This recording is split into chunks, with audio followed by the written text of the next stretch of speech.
रात गहरी हो चुकी थी। आसमान में बादल छाए थे और सड़कों पर सन्नाटा था। एक लड़का, आर्यन, अपने कमरे में बैठा था और सोच रहा था कि आखिर क्यों उसकी जिंदगी थमी हुई है। वो मेहनत करता है, सपने देखता है, लेकिन कभी भी वैसी सफलता उसे नहीं मिलती जैसी वो चाहता है। उसके दोस्त सब आगे निकल गए हैं, किसी को अच्छी नौकरी मिल गई, किसी का बिजनेस चमक गया, लेकिन आर्यन वहीं का वहीं है। यही सवाल उसके मन को रोज खाए जा रहा था। थककर वो बिस्तर पर लेट गया और धीरे धीरे उसकी आंखें नींद में डूबने लगीं। नींद गहरी हुई तो अचानक एक अजीब सा सपना शुरू हुआ। उसने देखा कि वो एक अंधेरे कमरे में खड़ा है। कमरे के बीचों बीच एक बड़ा सा आईना रखा है, लेकिन उस आईने में उसे अपना चेहरा नहीं दिख रहा। वहां वही आर्यन था, लेकिन बदला हुआ। आंखों में आत्मविश्वास की चमक थी और चेहरे पर हल्की मुस्कान। उस आर्यन ने कहा, तुम मुझे नहीं जानते, लेकिन मैं तुम्हारा ही हिस्सा हूं।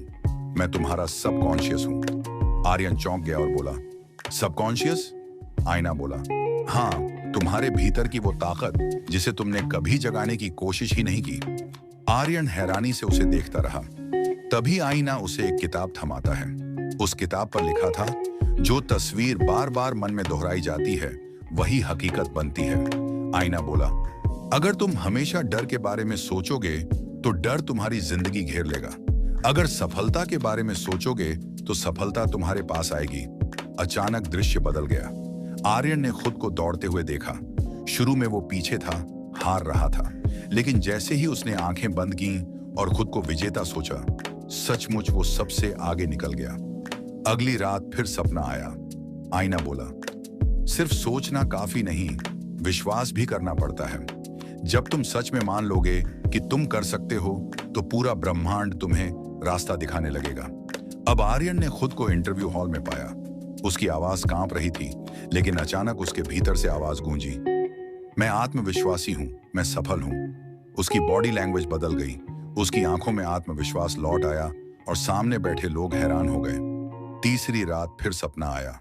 आईना बोला, सबकॉन्शियस सिर्फ सोचों से नहीं, कर्मों से जुड़कर चमत्कार करता है। अगर तुम कोई कदम नहीं उठाओगे तो ताकत व्यर्थ जाएगी, लेकिन अगर छोटा कदम भी बढ़ाओगे तो मैं तुम्हें अवसर भेजूंगा। अब आर्यन ने खुद को एक अंधेरे जंगल में देखा। रास्ता नजर नहीं आ रहा था। उसने पहला कदम बढ़ाया तो सामने एक रोशनी जल गई। दूसरा कदम बढ़ाया तो एक और रोशनी। धीरे धीरे पूरा रास्ता साफ हो गया। चौथी रात आईना बोला, समय को दुश्मन मत समझो, समय तुम्हारा सबसे बड़ा साथी है। हर पल तुम जो सोचते हो वो भविष्य में लौटकर तुम्हारे सामने खड़ा होता है। अब आर्यन ने खुद को एक बाग में देखा। उसने एक बीज बोया, अगले दिन पौधा निकला। रोज पानी दिया, देखभाल की और जल्द ही वही पौधा एक बड़ा पेड़ बन गया। उसे समझ आ गया कि समय और निरंतरता कितनी बड़ी शक्ति है, लेकिन हर ताकत के साथ एक परीक्षा भी आती है। पांचवीं रात आईने के पीछे अंधेरा बढ़ गया। अचानक उसके सामने उसका दूसरा रूप खड़ा हो गया, डरा हुआ, कमजोर और असफल आर्यन। वो बोला, तुम कुछ नहीं कर सकते, तुम हमेशा हारोगे। आर्यन के भीतर संघर्ष शुरू हो गया। एक ओर उसका सकारात्मक रूप था, दूसरी ओर नकारात्मक रूप। यह जंग उसके मन के भीतर चल रही थी। तभी आर्यन को सच्चाई समझ आई। उसने सोचा, मैं वही हूं जो मैं सोचता हूं। अगर मैं खुद पर विश्वास कर लूं तो कोई मुझे नहीं रोक सकता। उसने पूरी ताकत से चिल्लाकर कहा, मैं जीतने के लिए पैदा हुआ हूं। उसी पल अंधेरा टूट गया, आईना रोशनी से भर गया और सकारात्मक आर्यन विजयी हुआ।